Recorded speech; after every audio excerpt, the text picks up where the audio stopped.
Hey guys, we had to change this slide a little bit. We had a song, cool song by Quiet Riot. It got taken down for copyright problems, so we are replacing this and going to continue from there. This is part 2 of the legislative branch. You guys need to know this for the test and watch it and learn it. Thank you and enjoy. So these are some important acts in Supreme Court cases that relate to the Congress and the congressional powers. And here's a list of them, and we're going to discuss them here in short order.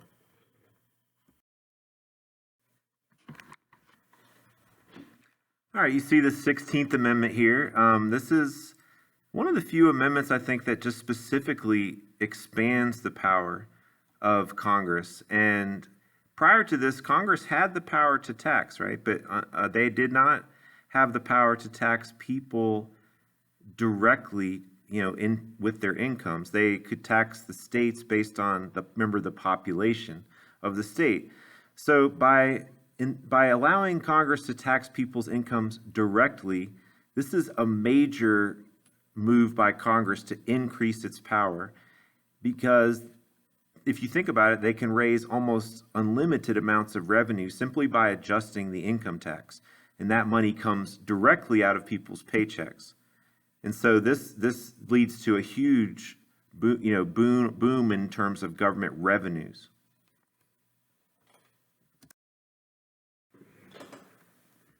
We have already talked quite a bit about the 17th Amendment. If you recall, originally senators were appointed by state legislatures, and this indeed helped reinforce the idea that the Senate was a more elite body chosen by fellow elites, and on top of that, that the senators were there to represent state interests. But here in the 17th Amendment, we see a considerable shift whereby now the senators will be elected by the American citizens within that state and the eligible voters. And now we have then both members of the House as well now as senators who are elected by the people in the state.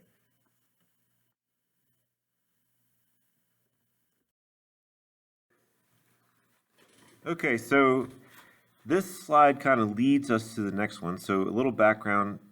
So Tonkin Gulf Resolution. This is passed by Congress during the Vietnam War era.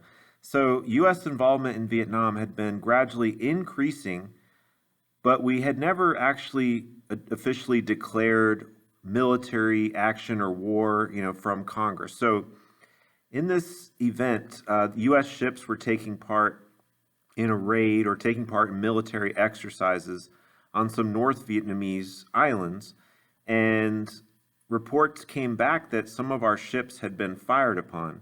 Now, subsequently, we know that some of these reports were a bit murky, and it's not entirely clear if they were true, but apparently President Johnson used this and jumped on these conflicting reports and made it sound like it was ultimately without doubt that our ships had been attacked in an aggressive manner. And so he used this to go before Congress and ask them to pass the Gulf of Tonkin or Tonkin Gulf Resolution, which they did eagerly, as is typically the case when the United States feels like it's been attacked.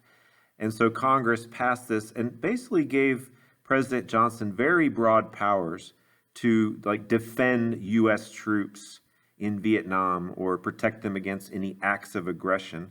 And so it was sort of, in a sense, a blank check, as we might say, to escalate our military involvement in Vietnam.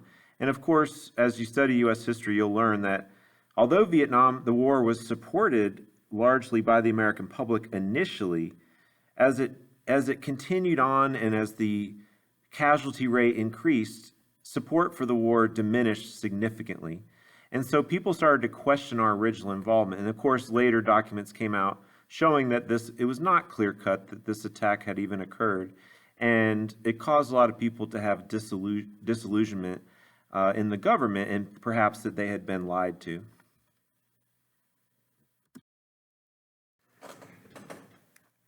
So as Mr. Phillips mentioned, the Gulf of Tonkin resolution then will lead to the War Powers Act as a result of what was seen as a regret, if you will, buyer's remorse to some extent, in that Congress was rethinking the wisdom of giving the president a blank check to escalate conflicts. And therefore, we see here with the War Powers Act that the Congress is going to scale back the degree to which the president can act or escalate war efforts or involvement overseas militarily.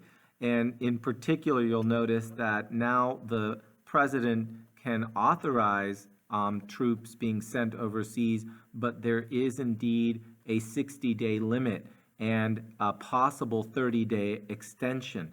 But again, no longer can the president just send troops overseas with unlimited, or with no restrictions. Indeed, also the president is required to consult with Congress prior to the start of any hostilities abroad.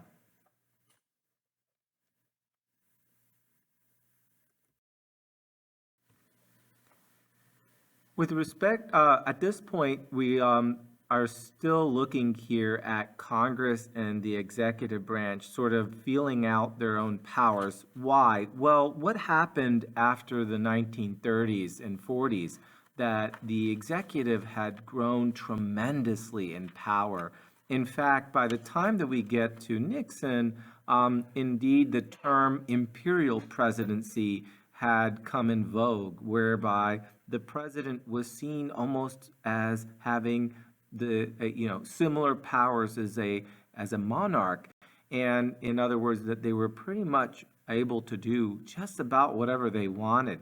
And so here we see where a president, in this case President Nixon, had abused, as far as Congress was concerned, had abused his power to impound money authorized by Congress to be spent on a particular policy.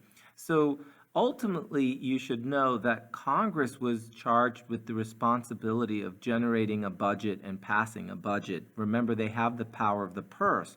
However, as the power of the executive increased, and because the president had the ability to veto legislation, the president really took it upon himself to then really drive this process. In other words, basically propose a budget, and most of the time that budget was passed, and Congress was just there to review things here and there.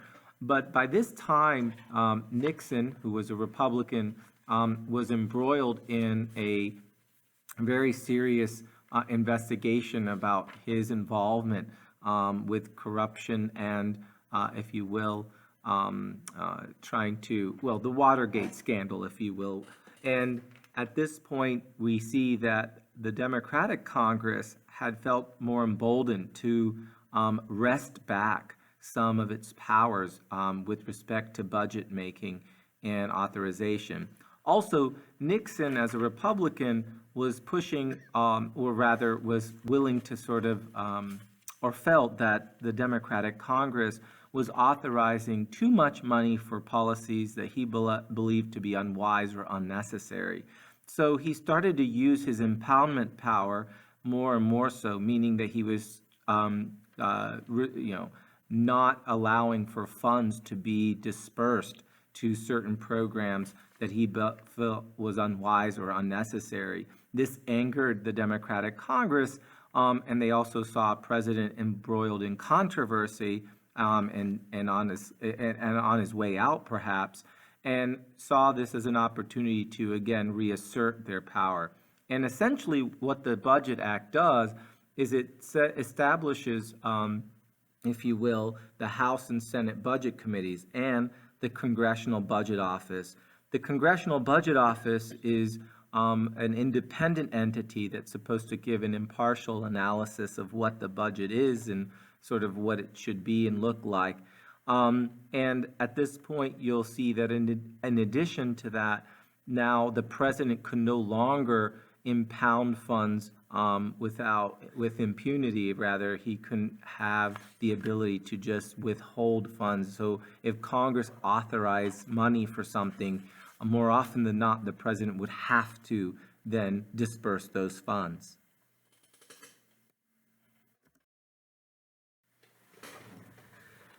Okay, so this is a new case. It's not one of our required cases, but we will just discuss this briefly. So this is a case that will come up, when you study U.S. history.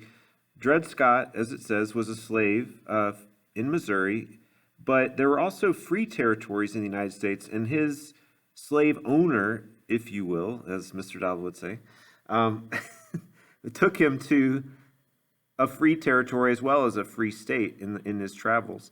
And so he lived there for a certain amount of time.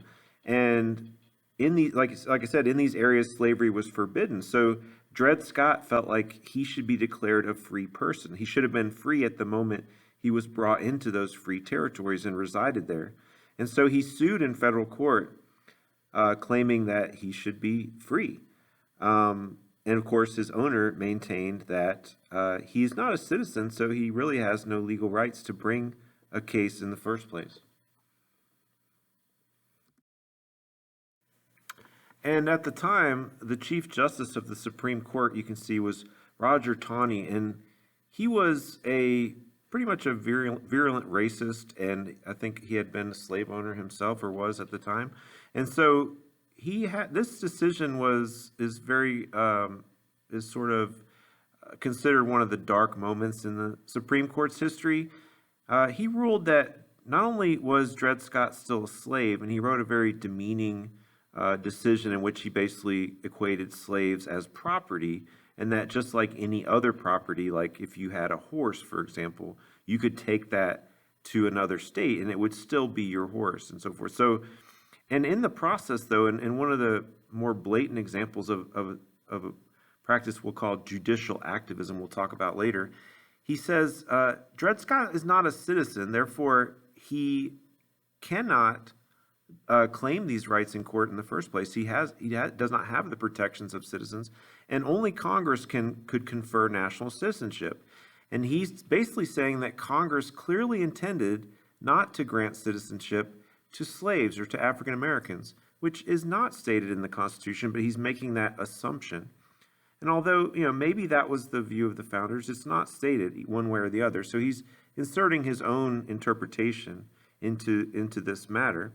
And furthermore, he says not only is Dred Scott still a slave, but essentially slavery can exist anywhere and everywhere under the United States. So he essentially overturns the Missouri Compromise that had carefully crafted these new states and territories as they entered the Union, carefully crafted a compromise to decide which ones would be open to slavery and which ones were not. And in essence, he thought he was sort of solving the problem of slavery, but all he did is really pour kerosene on the whole issue and really speed up the coming of the Civil War.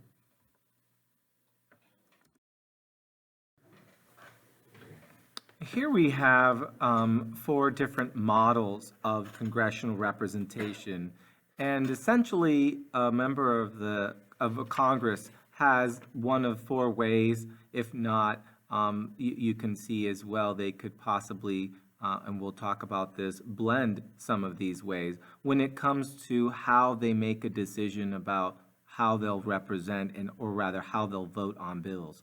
In essence, when they are faced with the prospect of voting on a bill, what mindset do they enter into? And we'll begin here with delegate model. The delegate model essentially says that a representative should always be asking themselves, what do my constituents want? I'm essentially here, I'm being delegated to by my constituents, the people at home. Essentially their interests, their opinions are what should, if you will, inform and drive how I vote on a particular piece of legislation, or whether or not I decide to support a particular piece of legislation. That's the delegate model. In other words, the representative is being delegated to by their constituents.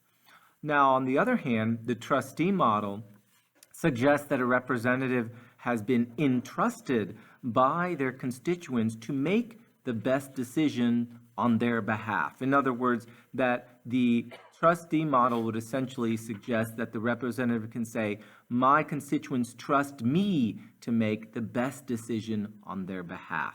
So the trustee says, trust me, and I will make the best decision on your behalf. Now, the partisan model simply suggests that the ultimate, if you will, determining factor when a representative is trying to make a decision on to support a particular law is basically to toe the party line, do as the party does, or act or support the legislation or not support the legislation according to whether or not your political party does so. And finally, the political model simply suggests here, and frankly is a blend of all of these prior models, and it suggests that the representative is not going to only be a delegate, they're not only going to be a trustee, they won't just be a partisan, they're going to be a combination of all those three. And all three of those will play a part in how they ultimately support or not support a piece of legislation.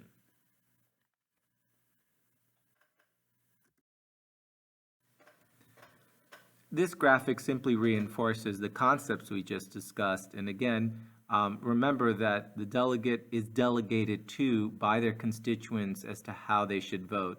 And whereas the trustee says, trust me to make the best decision on your behalf, note too then that the political model is a combination of these two, that both of these considerations will be weighed and balanced when trying to arrive at a conclusion to support a bill or not.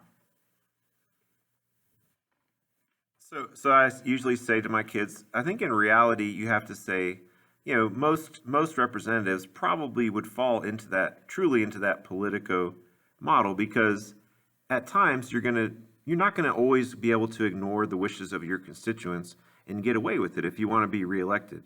But on the other hand, oftentimes other factors play into it, like party pressure, the pressure you feel from interest groups and lobbyists, as well as, of course, what your own conscience tells you and what your own ideology would push you towards in terms of decisions. So really, you know, these are textbook terms you need to know, but it's probably truly that representatives don't always follow just one model in their behavior.